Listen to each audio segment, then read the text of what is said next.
요한복음 9장 35절에서 41절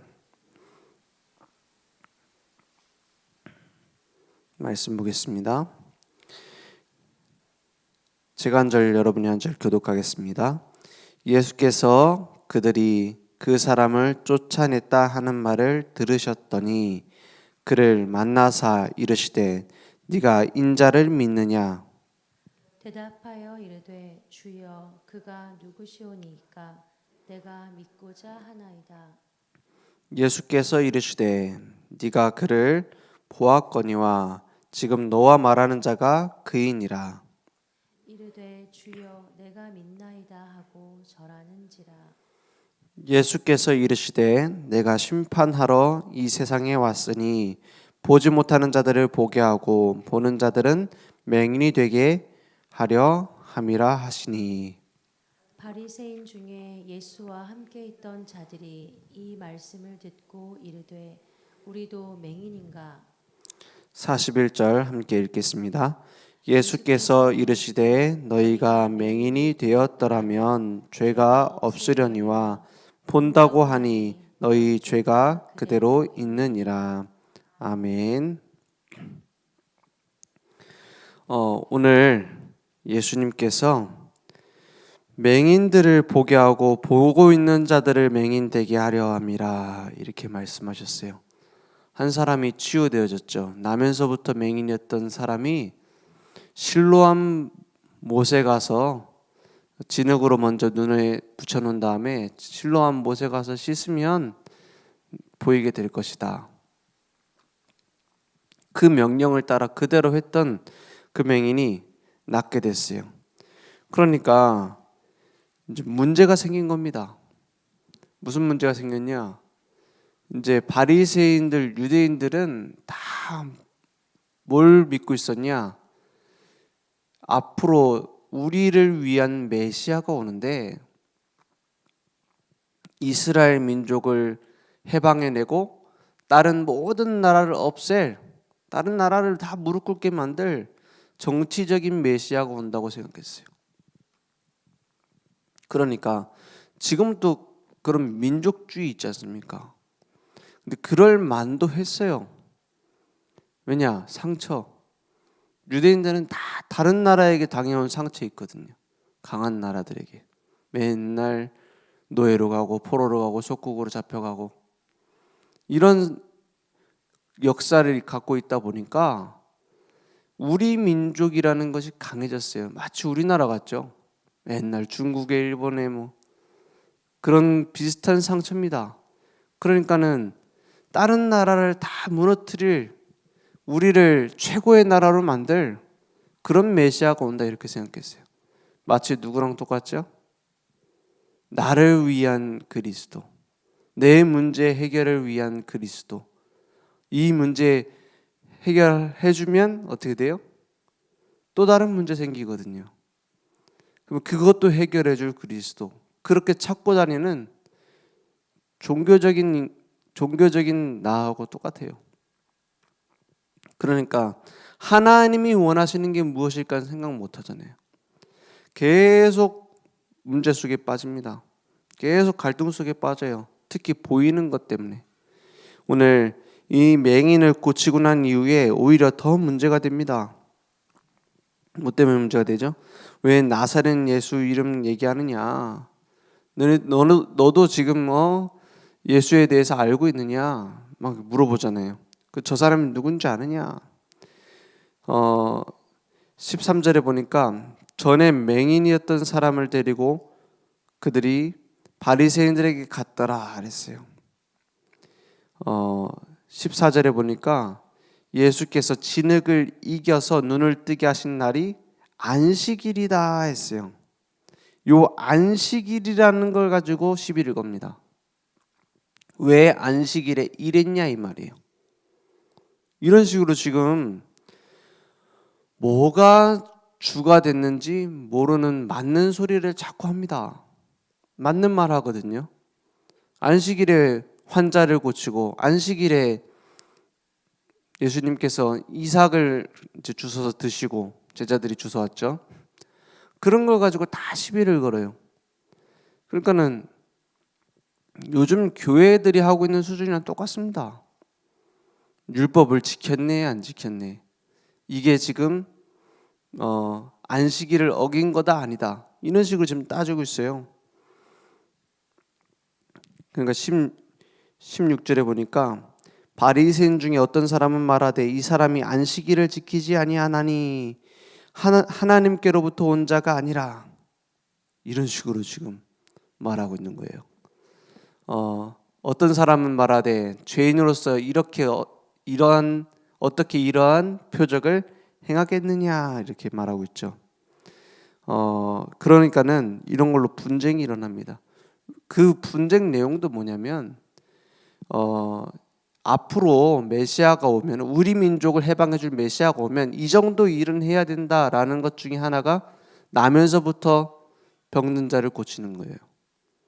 여러 가지 기준들이 있어요. 자기들 나름대로의 기준입니다. 십자가에 죽으시고 부활하는 그리스도는 안 돼요. 내 기준에 맞는 그리스도, 내 기준에 맞는 응답, 이걸 자꾸 찾아내는 겁니다. 그러니까 예수님 마음에 안 드는 거예요. 교회에서도 신앙생활 그렇게 할 수 있어요. 아이, 뭐 교회가 뭐 이러냐, 교회가 좀 이래야지, 교회는 좀 저렇게 이런 걸 중시해야지 라고 말을 합니다. 그런 사람은 천국 가서도 뭐라냐, 천국이 왜 이러냐, 천국이 좀 이렇게 생겼어야지, 하나님 또 왜 저래 생겼냐, 그렇게 따지게 생겼다니까요. 왜냐? 내 기준입니다. 그러니까 예수님 보고 마음에 안 든다 그랬어요. 예수님을 보면서도 3년 동안의 공생이 지금 거의 마무리 단계입니다. 3년 공생의 마무리 단계라니까요. 그러니까 유대인들도 많이 봤어요. 예수님 어떤 분인가. 그리고 그 3년 동안 본 예수님 결론, 마음에 안 든다 이거예요. 그죠? 무서운 겁니다, 이게. 우리가 신앙생활하면서 영적 싸움 싸운다고 하잖아요. 사단하고 싸운다 이렇게 말하고, 뭐 불신앙과 싸운다 하는데, 결국에는 영적 싸움의 최종 결전지는 어디냐? 납니다. 내가 가지고 있는 기준이에요. 내가 가지고 있는 틀린 시각입니다. 율법적인 시각, 인본주의적인 시각, 이걸 갖고 예수님 보니까 마음에 안 드는 거예요. 맨날 그 어부들하고 창녀들하고 세리들하고 같이 다니지. 어떤 땐 또 마음에 들어요. 오병이어 막 나눠주고 막 기적 행하고 막 이럴 때는 저 예수님을 왕삼아야겠다 하고 따라다니는 사람들입니다. 요 쫓아다니면서 시비 거는 사람들이 지금 안에서도 보면은 분쟁하고 있어요. 그죠? 아니, 저 하나님께로부터 온 자 아니냐? 저 정도 기적을 행하는 거 보니까. 메시아 아니냐? 아니, 메시아가 어떻게 안식일을 범하냐? 이게 지금 뭐 하고 있어요? 분쟁하고 있다니까요. 예수님을 보면서도. 이런 신앙생활의 수준입니다. 그러니까 17절에 뭐라고 되어 있습니까? 맹인되었던 자에게 묻습니다. 네 눈을 뜨게 하였으니, 그 사람이 네 눈을 뜨게 하셨으니 너는 그를 어떠한 사람이라 하느냐. 그래 봐놓고도, 쫓아다녀놓고도 모릅니다. 그러니까는 병들었다가 맹인이었다가 고쳐진 사람 그 입장에서는 뭡니까? 그래 뭐 하나님이 보낸 선지자 아니겠습니까? 이렇게 얘기하는 거예요. 자기 정확하게 모르겠고 선지자다. 이 정도 수준도 몰라요. 그러니까 유대인들이 18절에 보니까 뭐랍니까? 그가 맹인으로 있다가 보게 된 것을 믿지 아니하고 그 부모를 불러 묻되. 아니, 보던 사람인데, 안 보이던 사람이 나왔는데 그걸 안 믿는 거예요. 그래서 부모까지 부릅니다. 19절에 이는 너희 말에 맹인으로 났다 하는 너희 아들이냐? 그러면 지금은 어떻게 해서 보느냐? 또 막 따집니다. 이 기적을 그냥 지나치지 않아요. 근데 자기 뜻으로 자꾸 해석을 합니다. 그 현대신학이라고 하죠. 현대신학 중에는 사신신학이라는 것도 있습니다. 사신신학이 뭡니까? 신은 죽었다는 거예요. 그게 신학입니까? 그러면 막 민중신학도 있어요. 민중을 해방하기 위해서 예수님 왔다. 그러면서 뭘 얘기하느냐? 기적을 부인해요. 모세가 홍해를 가르고 이스라엘 민족을 이끌고 시내산으로 갔다. 안 믿어요. 홍해를 건너간 것처럼 보였겠지. 이렇게 해석을 합니다. 그리고 뭐랍니까? 예수님이 물 위를 걸어가셨다. 걸어간 것처럼 보였겠지. 이렇게 해석을 해요. 참 저는 그걸 공부하면서 이제 그런 내용이 있다 이렇게 보면서 아니 그럴 거면 왜 믿나 싶더라고. 맞잖아요. 그럴 거면 하나님 전능한 것도 안 믿고 예수님이 하나님인 것도 안 믿을 거면 왜 믿나? 근데 깜짝 놀랄 얘기를 하더라고요. 뭐냐? 이 현대 신학을 가지고 공부하고 이런 그 많잖아요. 지금 보니까 뭐 잘 믿는 법 해갖고 뭐 얘기하는 그분들도 약간 현대 신학 쪽 얘기를 많이 하더라고요. 그런데 신기한 거는 그런 현대 신학, 뭐 사신 신학 이런 거 하시는 목사님들이 신비주의를 많이 한대요. 신비주의 뭡니까? 막 기도하다 체험하는 거 있잖아요. 그리고 또 한 번 놀란 거 있죠. 아니 신비하신 하나님의 기적은 안 믿으면서 왜 신비주의를 한다는 건가? 그 이유가 나오더라고요. 성경 말씀대로 됐다는 게 안 믿어지니까 개인 체험을 자꾸 강조하는 거예요. 내가 체험해야 된다 이렇게 하는 거예요. 마치 그와 같습니다. 막 기적이 일어나니까요. 이거 기적 어떻게 했느냐 막 부모 불러가지고 막 하고요. 어떤 그 친구가 그런 얘기를 했어요. 자기 천주교 가가지고 은혜 받고 온 거예요. 그래서 무슨 얘기하냐? 아니 왜 교회는 기적이 없냐? 무슨 말인가 했어요. 천주교에는 뭐 성모 마리아가 눈물도 흘리고 한다대요. 그래 그런 천주교에는 막 기적 일어나고 막 그러는데 왜 교회는 뭐 기적이 없느냐 막 얘기를 하더라고요. 참 신기하죠. 오직 예수로 구원받는다라는 얘기 안 하는 천주교에서는 기적이 일어난다. 그럴 수밖에 없을 겁니다. 그래서 제가 얘기해 줬어요. 말씀을 정확하게 믿지 않으니 기적을 따라갈 수밖에 없다. 우리는 말씀 전하다가 간혹 병자가 고쳐지거나 이런 기적이 일어나기도 한다. 그리고 실제로 그렇기도 하고요.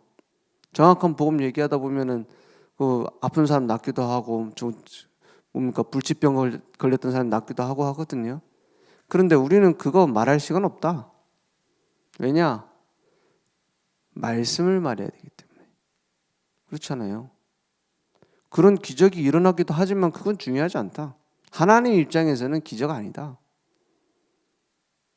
자꾸 뭐냐? 말씀이 안 믿어지니까 막 체험한 거. 말씀이 안 믿어지니까 내가 느낀 거. 말씀이 안 믿어지니까는 막 고쳐진 거. 거기에 다 몰려가 있어요. 지금 유대인들도 그런 상황입니다. 어떻게 해서 보느냐 이래요. 20절에 보니까 그 부모가 대답하여 이 사람이 우리 아들인 것과 맹인으로 난 것을 아나이다. 21절에 그러나 지금 어떻게 해서 보는지 또는 누가 그 눈을 뜨게 하였는지 우리는 알지 못하나이다. 거기 있지도 않았는데 부모니까 불러갖고 막 얘기하는 거예요. 그에게 물어보소서 그가 장성하였으니 자기 일을 말하리이다. 근데 여기에 자기가 안 봤기 때문에 이렇게 얘기하는 것도 있지만 무서운 게 있습니다. 유대인들이요 종교 재판 열어버리면 거기서 직결 처분해 버릴 수 있습니다. 그러니까 막 이거는 막 이단이다 하면은 돌로 쳐 죽일 수 있다니까요. 그러니까 정확하게 예수님이 어떤 분인지 내가 목숨 걸고 말하겠다 이런 정도 깨달은 게 아니다 보니까는 한 발 빼는 거죠 사실은. 누군지 나도 모르겠고 왜 낳는지 나도 모르겠다 이렇게 얘기를 한 거예요. 아니 낫게 하신 거 보니 저분이 메시아인가 보다 이렇게 얘기할 수 있는 입장이 아닌 거죠. 그래서 22절에 그 부모가 이렇게 말한 것은 이미 유대인들이 누구든지 예수를 그리스도로 시인하는 자는 출교하기로 결의하였으므로 그들을 무서워함이라다 이렇게 말하고 있어요. 출교가 지금은 별거 아닙니다. 그죠? 뭐 사는데 아무런 지장 없어요. 출교돼도. 근데 이 당시에 출교는 거의 죽음입니다. 출교 당하면요 경제적인 거래 하나도 못해요. 마트 가고 뭐 아무것도 못 사요. 이 당시에 유대인들 출교 당하면요 뭐 이제 사람 취급을 못 받습니다.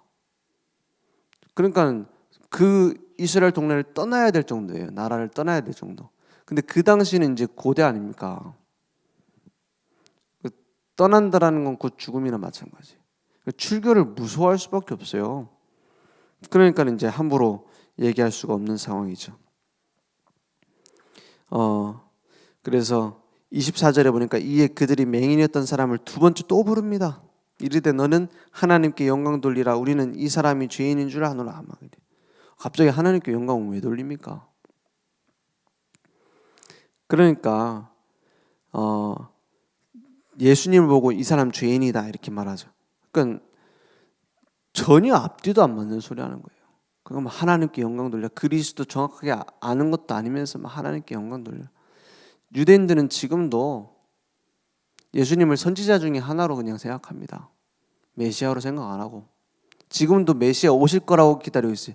어떤 그 유대인들 다큐멘터리를 보니까는 그렇게 하더라고요. 무슨 메시아 후보가 여러 명 있어요. 지금도. 그래서 보여주더라고. 이 사람이 몇백 년 전에 있었던 사람인데 메시아일 수 있는데 아직 조금 모자라다. 이런 식으로 막 해석을 하고 있어요. 지금도 기다리고 있어요. 25절에 보니까 이제 그 맹인이 얘기하죠. 대답하되 그가 죄인인지 내가 알지 못하나 한 가지 아는 것은 내가 맹인으로 있다가 지금 보는 그것이니라 했어요. 그 맹인은 눈 뜬 것 자체로 증인 아닙니까? 그래 그들이 26절에 이르되 그 사람이 내게 무엇을 하였느냐 어떻게 내 눈을 뜨게 하였느냐 하렵니다. 그러니까는 또 대답하죠. 대답하되 내가 이미 일렀어도 듣지 아니하고 어찌하여 또 다시 듣고자 하나이까? 당신들도 그의 제자가 되려 하나이까? 이랬어요. 이 맹인도 그 분위기를 아는 거예요. 그건 뭐 제자 되려고 그러냐? 왜 자꾸 물어보냐 이거예요. 참 어리석죠. 그러니까 또 그들이 욕하여 이르되 너는 그의 제자이나 우리는 모세의 제자라 이럽니다. 이 모세의 제자라는 게 무서운 겁니다. 이 모세의 제자라는 게 무서운 거예요. 어떻게 무섭냐? 유대인들이 자기들 다 속국되어 있는 상태가 모세 율법 안 지켜서 이렇게 됐다 생각해요. 그건 하나님의 뜻 계획 뭔지 하나도 모르는 거예요. 마태복음 17장에 보니까는 예수님이 변화산에서 엘리야와 모세와 함께 변화되셔서 나타나셨죠. 그때 베드로가 보고서 뭐랍니까? 엘리야를 위하여, 모세를 위하여, 예수님을 위하여 집 세 채를 내가 짓겠습니다. 돈도 없으면서. 그러니까 그 이후에 어떻게 됩니까? 오직 예수 빼고는 사라졌다 했어요. 오직 예수에는. 모세를 믿어서 구원받는 게 아니란 말은 무슨 말입니까? 율법 지켜 구원받는 게 아니란 말이에요. 엘리야 막 신비 능력 갖고 구원받는 게 아니라는 말이에요. 예수로 구원받습니다. 예수 십자가 그것으로 구원받습니다. 근데 자기들은 모세의 제자래요. 그래서 하나님이 모세에게 말씀하신 줄을 우리가 알거니와 이 사람은 어디서 왔는지 알지 못하노라. 이 모세가 결국 얘기한 게 이 예수님 아닙니까? 창세기 3장 15절. 계속 망하는 길로 가요.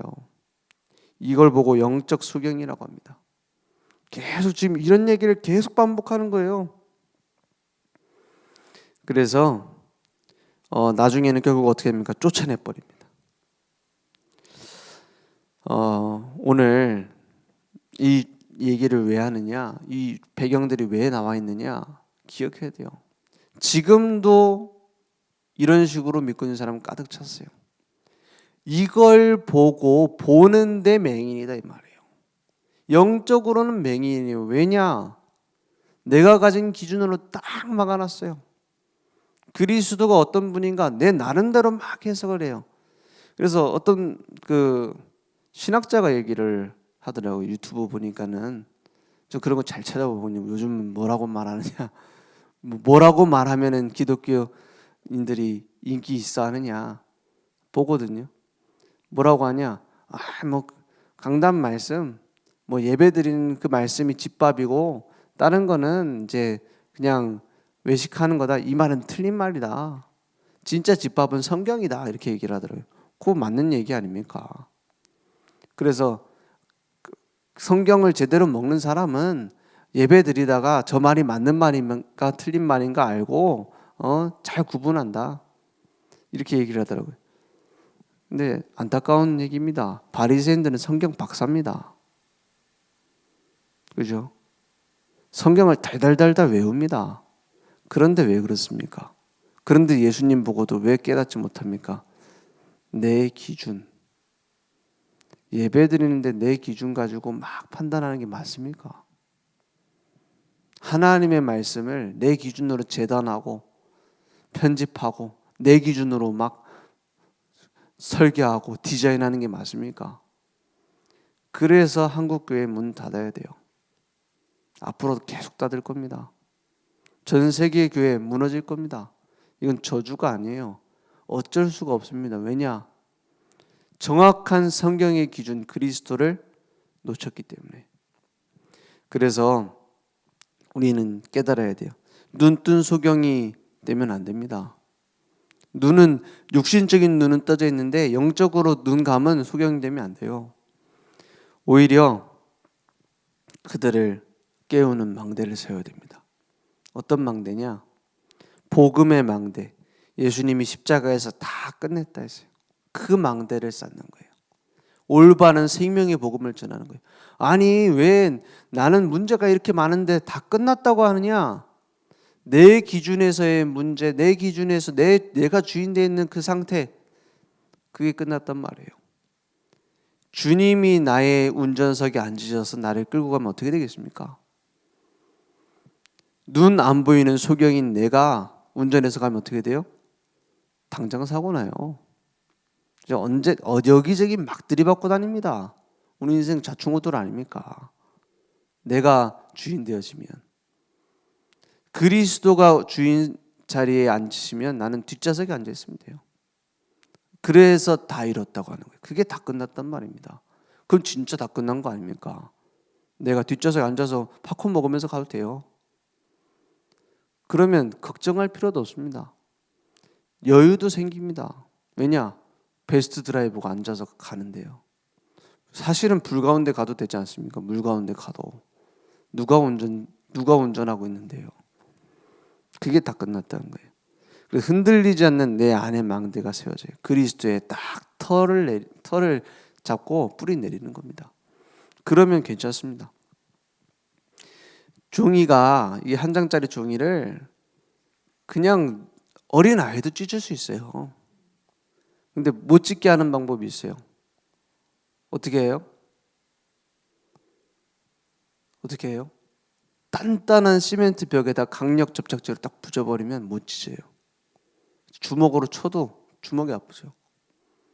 내가 그리스도께 붙어 있으면 다 끝난 겁니다. 그게 다 이뤘다요. 문제가 안 온다가 아닙니다. 문제가 와도 괜찮아요. 왜냐? 하나님의 계획을 나에게 이루실 거기 때문에. 그래도 좀 없으면 좋겠습니다. 문제가. 아니요. 그 뒤에 하나님 더 중요한 응답을 숨겨두셨어요. 그래서 믿음의 망대. 그럼 믿음의 망대 어떻게 세웁니까? 말씀 붙잡으면 됩니다. 말씀의 망대를 세워라. 복음의 망대, 말씀의 망대, 기도의 망대를 세워라 했어요. 흔들리지 않는 복음이 내게 딱 붙잡아지면 최우선이 예배가 돼요. 그래서 예배에 주신 말씀 붙잡고 은혜의 옷을 입는 겁니다. 그러면 누구도 이기지 못해요. 초대교회는 결국 모여서 갈보리산 다 끝내신 언약 붙잡고 내게 주신 미션 감람산 붙잡고 마가다락방의 언약 하나님의 능력을 체험했습니다. 오늘 이번 주 고난 주간입니다. 고난 주간 뭘 붙잡으면 됩니까? 다 이루었다. 나에게 다 이루셨기 때문에 고난이 끝났어요. 고난을 대신 끝냈는데 내가 같이 질 필요 없잖아요. 그래서 내 안에 망대를 쌓고 가정, 지역에 망대를 쌓는 응답이 있기 원합니다. 근데 망대가 뭡니까? 망대는 높이 볼 수 있는 걸 말해요. 중요한 건 언제 재앙이 오고 언제 구원받아야 될지 모르기 때문에 기다리고 있는 거예요. 답을 줄 망대를 쌓아놓고 답을 줄 준비를 하고 있는 겁니다. 그러면 다 살리게 돼 있어요. 오늘 소금이 맛을 잃으면은 쓸모 없어집니다. 그렇죠? 소금이 맛을 잃어버리면 다 썩어버려요. 오히려 소금이 맛을 가지고 있으면 어떻게 돼요? 짠맛을 갖고 있으면 썩는 곳에 들어가면 어떻게 돼요? 발효가 돼버리죠. 세상을 변화시킵니다. 그래서 우리는 올바른 그리스도 생명의 맛을 낼 수 있는 소금이에요. 그리고 어둠 가운데 빛이다 그랬어요. 우리가 노력해서 빛이 된 것이 아니라 우리 안에 생명의 빛이 있습니다. 오늘 그것을 누리는 시간 되기 원합니다. 기도하겠습니다. 하나님 감사합니다. 오늘도 우리 인생에 올바른 망대를 쌓고 복음의 망대, 말씀의 망대, 기도의 망대를 쌓아 현장 살리는 전도자의 파수꾼의 응답을 누릴 수 있도록 역사해 주옵소서. 올바른 복음으로 틀린 기준을 바꾸고 살리는 응답이 회복될 수 있도록 역사해 주옵소서. 지금은 우리 주 예수 그리스도의 은혜와 하나님의 무한하신 사랑하심과 성령님의 내주인도 역사 충만하신 은혜가 오늘 하나님 말씀을 언약으로 붙잡고 내 기준을 넘어서 현장을 치유할 증인으로 쓰임받을 모든 전도자들 머리 위에 온라인으로 모바일로 함께 예배드리며 오직 그리스도의 망대를 쌓을 우리 늘 좋은 교회 현장 후대 위에 지금부터 영원토록 항상 함께 있을지어다. 아멘.